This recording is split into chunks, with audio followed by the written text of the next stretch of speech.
देखिए भैया, हम गायक बंशीधर चौधरी और हमारे छोटे भाई गौरव ठाकुर जी आज हम दोनों भाई मिलकर एगो बहुत शानदार जीजा जी और साली के गीत BNS एंटरटेनमेंट के माध्यम से आप सबके बीच लेके आइल बानी।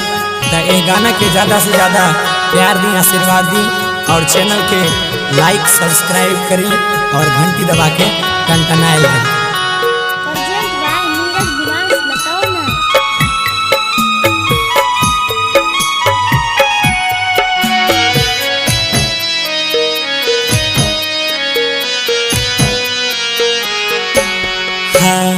बड़ा रे जतन से साली के पटली रे, साली के पटली रे से हो साली के सारू लेने जाए।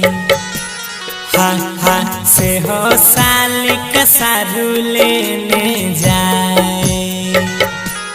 अरे भैया बड़ा रे जतन से साली जी के पटली रे, साली जी के पटली रे से हो साली के सारू लेने जाए। से हो साली के सारू लेने जाए। हमारे जानू के सारू लेने जाए।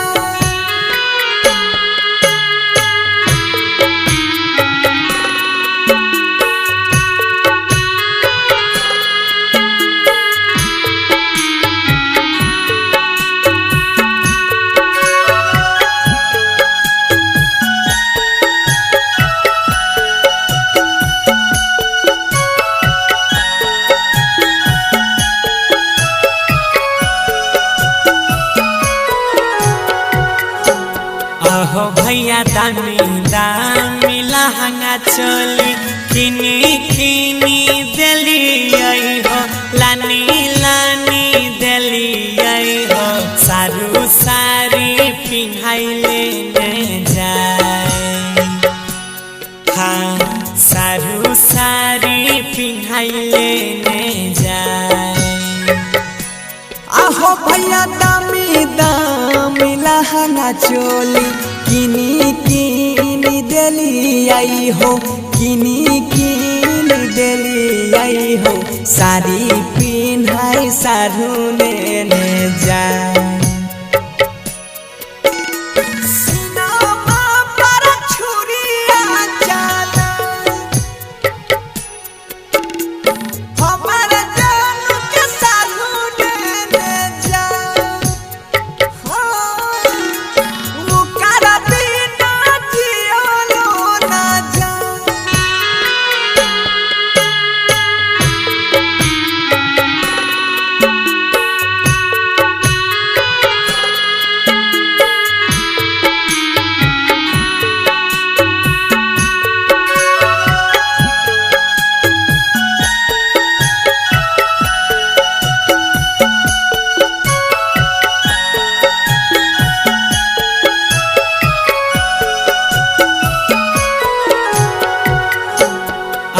रामा बेकार भेल करल धारल छुटा लय संगतिया हो, छुटा लय संगतिया हो, ससुरा जाय के जैते सब भुलाए।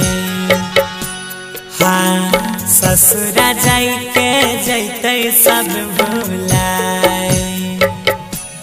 आहो भैया बेकार भेल करल धारल बनसिया गौरव के, सोनुआ विमल साबा के, ससुरा जाई के जैते सब भुलाए।